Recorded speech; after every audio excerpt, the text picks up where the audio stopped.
let's just be honest here. Anyone watching the live stream can tell that I am a 6'3" plus white male American, and consequently my point of view is colored by those attributes. However, based on my experience, and again, not all women, not all men, but some people have trouble with even wrapping their brains around the idea of I have to juggle technology, I have to juggle scheduling of guests. How do I even identify guests? What is this podcast hosting thing I hear so much about? Is a podcast host a person or a website? If I do it, how do I get on Apple Podcasts? Because I would like to be right next to, NPR or CBC podcasts. How do I get on Apple Podcasts? I don't know where to start. Help me, please. There are a lot of questions, and people like me, again, 6'3" white Americans, are like, I'll figure this out myself, and I'll figure it out with a chainsaw in my hand. Other people might go, you know what? I prefer to have someone guide me, to help me, to at least stop me from stepping on the landmines that could cost time, money, aggravation, and emotional trauma. You have pointed out via your website that you are, well, let me read it. Shall I? Okay. My goal is to empower women and women-led organizations to make an impact with their vision, message, and stories through the power of their natural voice by podcasting. The world needs diverse voices, and I'm so glad you are a part of this audio adventure. One, good on you for niching down. You eliminated an entire gender or sex of the human race, but that actually serves you well because I'm guessing the people you can best serve are a little bit more like you, or that you are certainly understanding where they're coming from. Why did you overtly decide that women were the people that you were going to focus on in terms of getting them into the podcasting world? Yeah, it starts back with my radio background. When I worked in radio, producing commercials, and the small business owners would come in, this doesn't happen all the time, but there were a couple clients that really stuck out. It's the women who were just really unsure behind the mic. Sometimes they'd walk into the studio and they're like, all right, why am I here? And I'm like, nobody told you why you're here? Okay, here's your script. Let's go through it. And they're like, oh, I'm here to read a commercial. Okay. And they start tightening up their voice and they don't know how to speak anymore because they're so nervous and they just kind of ramble on the script. And so it was my job to really calm them down, try and get them to relax so that they can still be themselves and have them speak to me because I was their listener and it was somebody that they could relate to. And I found working with more women just really, really fed my soul because there were a couple instances, and again, only a very few times this happened, but there would be some men, small business owners, who would come in and they're like, yeah, I got this. I'm going to read the script. Okay, here we go. And they start screaming into the microphone and they're reading their script and they're like, all right, that's a take. And I'm like, no, actually, let's try that again. But I don't know if it was because I'm a woman, I am Chinese, I am what? I don't know. But they did not take my direction very well. They wanted it their way and they didn't want to listen to me. And so those two moments really stuck out to me when I started my podcast production company. So I was downsized from the radio career in 2018. And when I realized I wanted to stay working in the audio industry, what could I do? Podcasting seemed like a natural fit since I listened to so many podcasts. And when I decided to go down this rabbit hole and realize this was actually a need, people needed my help producing a podcast, well, I got to figure out, who do I want to work with? And thinking back to my time in radio, that kind of solidified it. I just really wanted to support the people who were uncomfortable behind the microphone and that they wanted to create a really great sounding product to represent who they are truly who they are. Because again, like I said, when sometimes people get behind the mic, they get all squidgy almost. And they're like, oh, what is this thing in front of me? And so I want to help them empower themselves to be able to speak confidently behind the microphone. And yeah, I put on my website, it's for women, but really it's anyone who wants to be comfortable behind the microphone and would like to learn more about empowering their own voice. You know, you did what a lot of people don't do, and even some brands don't do, and that is identify the perfect or the avatar audience member that you want to talk to, or the client that you definitely want to bring in, the ones that you can best serve based on who you are, what you do, and how you do it, based on your experience. And you happily said, you know what? I don't need Mr. One Take caffeinated guy who belittles me and makes me feel like garbage. I don't need some other person who may have a similar demeanor or a type A personality. I need people who will come to me with open hands, open arms, open hearts, open minds, so that I can help them my way, which may not be the way other people need. Because here's the thing, when you're a personal brand and a small business, you tend to want to serve everybody all the time, everything, because you need money coming in. That's a mistake, because you're lavishing your attention, your time, your bandwidth, and your blood, sweat, and tears sometimes on people who don't want that level of attention or don't deserve it. And you're denying it perhaps on the best people that would fit exactly who you are and what you want to do. So everything I heard you say, none of it had to do with, well, you know, identify the sector that has the most money, you know, disposable income. You didn't do any of that financial garbage, which, you know, it's not garbage. Let's face it, a business model should have a direct line of sight to an actual paying customer. But that wasn't your primary goal. It was to serve people that you could best serve based on who you are, what you do, and how you do it. Honestly, I just want to have fun. Like, radio was fun. Podcasting should be fun. So why am I going to start a business to work for myself and not have any fun with some people that might not jive with who I am? So obviously, starting out a business for the first time, it was like, okay, I'll take whoever wants to pay me money. Yeah.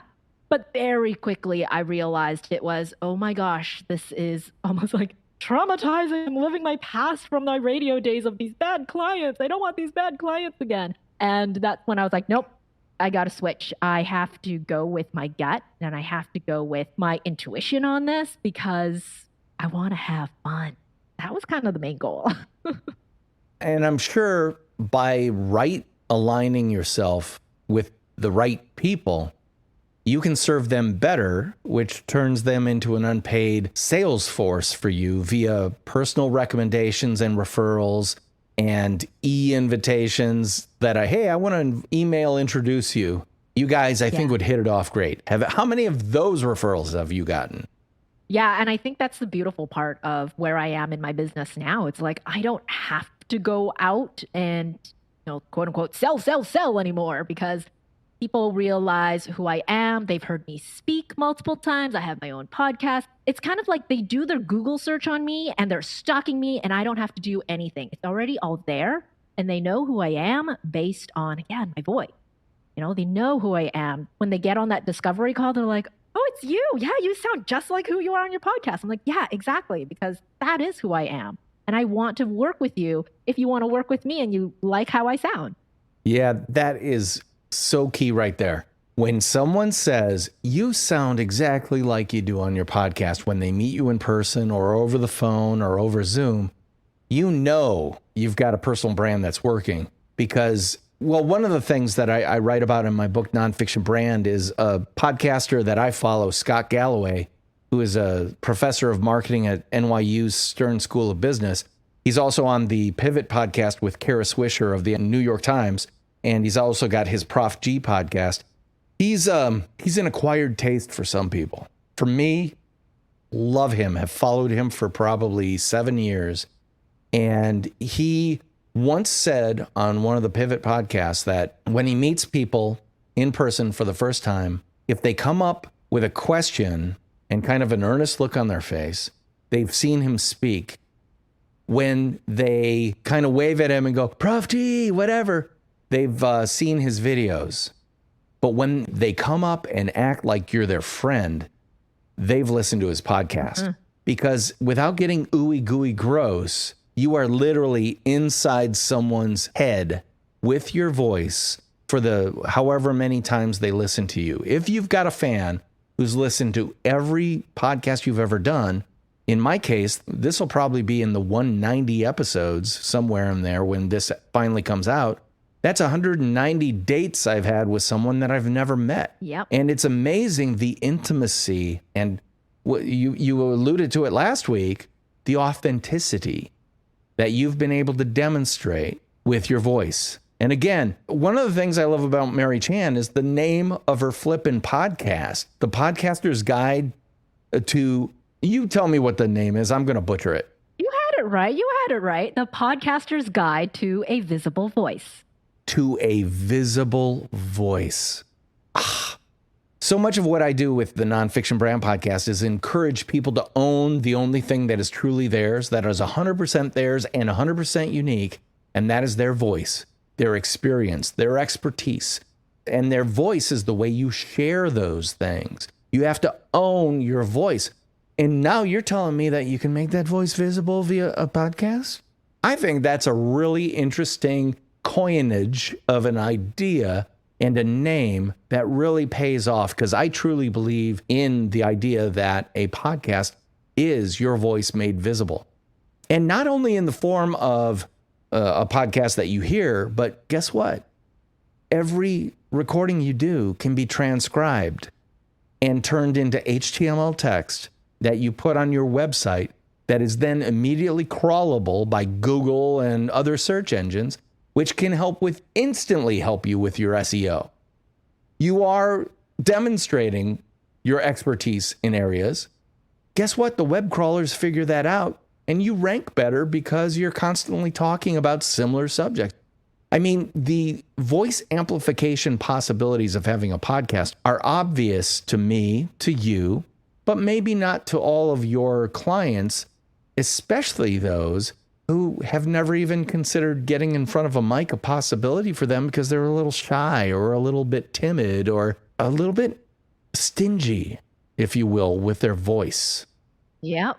I've had people who come to me and they're like, I like the idea of starting a podcast, but is it really right for me? Should everyone have one? And okay, honestly, not everyone should have a podcast. You know, there are some situations where that might not be your best medium. However, for most people, podcasting is such a great way to connect with other people on a human, emotional level.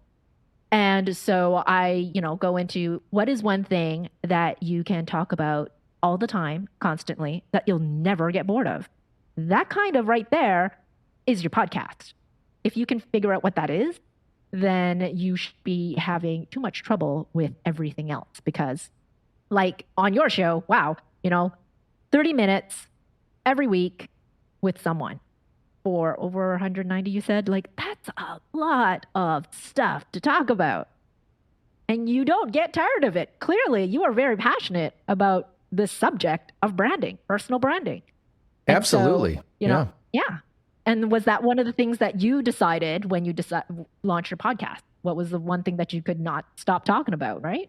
Yeah, because I'll be honest, the whole nonfiction brand idea came about because, as you can see, you look at my face, I've got this nice salt and pepper beard that is a whole lot more salt than pepper.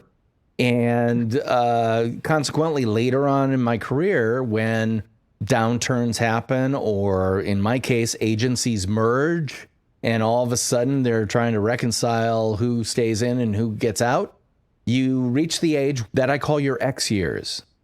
You're excellent, you're an expert, you're experienced, you're expensive, and therefore expendable. And thankfully, I so far avoided the last X, which is ex-spouse. I've been married 25 years, and she evidently hasn't wised up yet. So knock on wood. I hope she doesn't. There's always a yet, right? Well, put it this way, the fact that I'm aware of yet, that's still in my head. I think we're going to be okay because you never take the person you love for granted. Anyway, I don't want to go down that path. This is not a marriage therapy podcast, although it should be sometimes.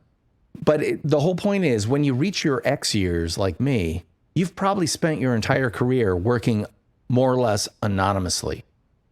Now, the people who work directly with you know who you are, what you do and how you do it, what you're good at, why they should deal with you, what value you bring. But the greater world, and by greater, I mean people in your industry who have never heard of you and should know your name because you're really good at what you do, but you haven't bothered to share your voice and your experience through something like a podcast. This is why I get so passionate about this. If you are not building your personal brand right now, you are a commodity. And what are commodities bought for? The lowest possible price. And what do brands command? A premium price, because people understand their value. Love that. Listeners of this podcast have heard these stories ad nauseum. I don't want to talk about me. I want to talk about you. And let me ask you this question, because I've always been curious. I see not all, and again, not all women, but there are many podcasts featuring women that have a duo. My Favorite Murder, two women talking about their favorite murders, and cooking shows. It's a duo, sometimes a trio. Meanwhile, on the other side of the fence, there are a lot of men who are like, no, I'll have a solo show and I'll have people on and I'll talk to them and all that stuff. Is there a recommendation or a reason that you see that so many people feel more comfortable having a co-host? I mean, what's your thinking about co-hosts? I like them as long as there is energy and they gel well together. Again, I got to go back to my radio days. Sometimes there'd be morning shows where they were put together, forced together because of, management or whatnot. And they didn't always work out and you could hear it. And so I would apply that same thing on your podcast. If you guys are friends already, that's great. But sometimes do you have that chemistry on the air when you are behind the microphone? And I find a lot of women like the co-host because they don't like to go things alone. They like to be in community with other people. They like to share their thoughts with their friends. You can even take this way back into the Middle Ages, the Dark Ages. Women were never allowed to speak. We were not allowed to talk. The men were in power, and so they did all the talking. All the women were allowed to do were to talk with each other. And so over the generations, I feel like that still is kind of true. And that's where we get into the women gab fest and those types of stereotypes, because women are so in tuned and gravitate towards other women to share in that voice. And so I don't think co-hosts or, three hosts is a good or bad thing. Again, I'm going to go back to who is your ideal listener and what is the benefit that the listener gets out of when they listen to the both of them as the co-host versus one. Yeah, that's a really good point. There's some really good promotional reasons to have more people involved, because my network plus your network is, when it comes to booking guests, we have more possibilities. When it comes to getting the word out, we have more possibilities. When it comes to sharing workload, like you do the show notes and I'll make sure the audio is cut. All of a sudden, that takes it spreads the weight. So there's a lot of value there. And I think that's a really good thing for people to think about, not just women, but all people. Is there a benefit in having a co-host? Or are you like me? I don't feel I can count on someone to do the job the way it needs to be done as much as I can, as I want. It's the bar that I set. And consequently, and this is based on a lot of past experience, and I just want you to know this, that I've come to depend on myself because, remember back in high school when someone said, hey, let's have a band? I'd be the one who goes out and buy the equipment and be there for every rehearsal, even the ones where no one else shows up, because it's like, but we said we were going to have a band. And then we never do. So this, again, is not a therapy session. Scorned, so scorned. But it does come back to understanding who you are as a person. Do you feel you could have an hour-long conversation with someone, or whatever the time period you choose to do is? Do you feel like you've got the confidence in front of the mic, and not only there, but in email conversations with potential guests? And do you have the gumption and wherewithal to do all the stuff that's necessary? Because I'm sure you've mentioned the fact that you have a team. I don't. I'm a one-man show. I wonder why that is. I think I explained that just 5 minutes ago. Oh, yeah. I am a one-man show, so I know every position in the car or on the bus, and that's great because I can do them all. But other people aren't going to want to do them all. So you really have to understand who you are, what your level of commitment is, and what your level of passion is. Again, I'm a performer. I love being on a mic. I love being on camera. And I love talking to people who have interesting things to say and learning from them. So what are your thoughts when it comes to that? When it comes to defining whether you should be a solo host with guests, or a duo, or some variation thereof? Yeah. It comes back down to, what is the purpose of the podcast? Why do you want to create a podcast in the first place? And then again, I'm going to be the broken record. Who's your ideal listener? So who are you talking to?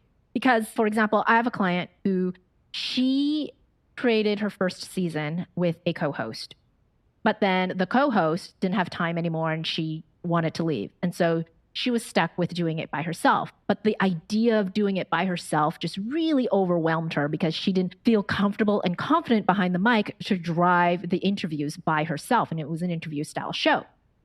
And so she looked for a friend to be that co-host because she needed that confidence piece with someone by her side.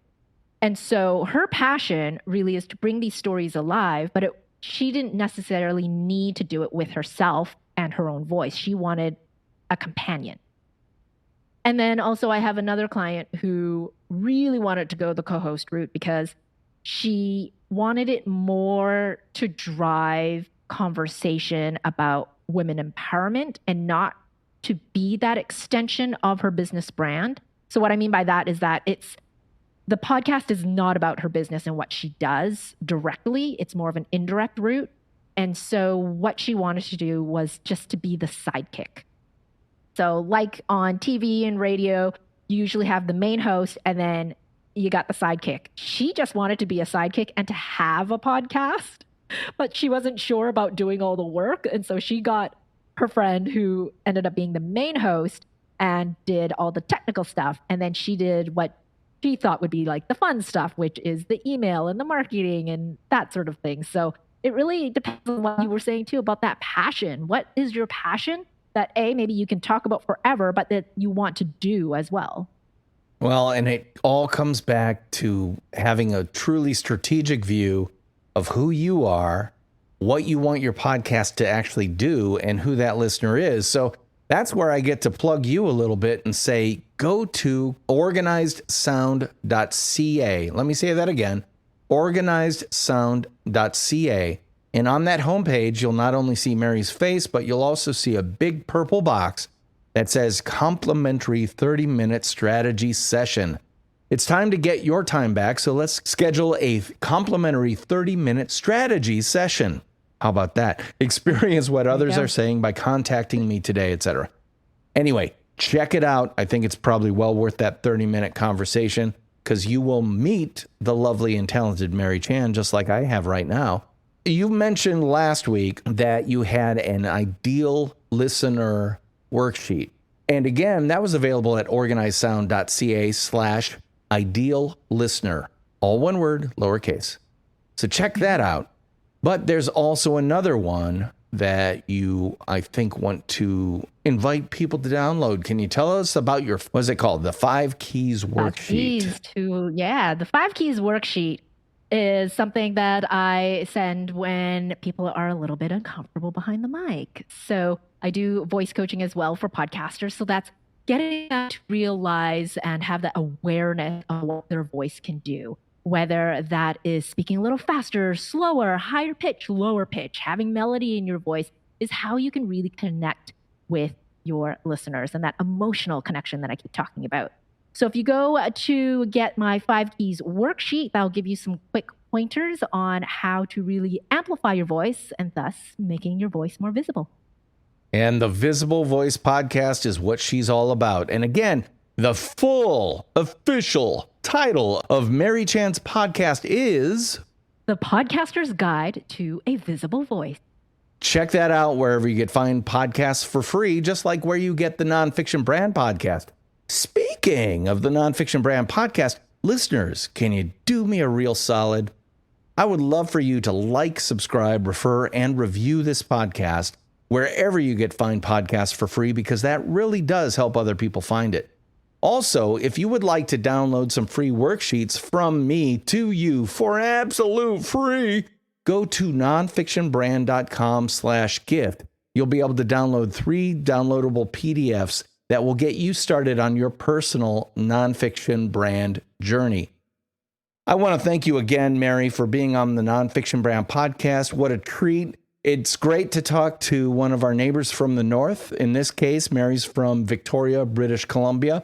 I've had the opportunity to sit at the harbor and enjoy the float planes come flying in. So if you want a tip, a pro tip to anyone who likes the Pacific Northwest, go to Port Angeles, Washington, and take the ferry across to Victoria. Yes, the Coho. You will not be disappointed. I am, of course, your host, DP Knudten, and she is Mary Chan. And I'll be talking at you again next week. Bye-bye.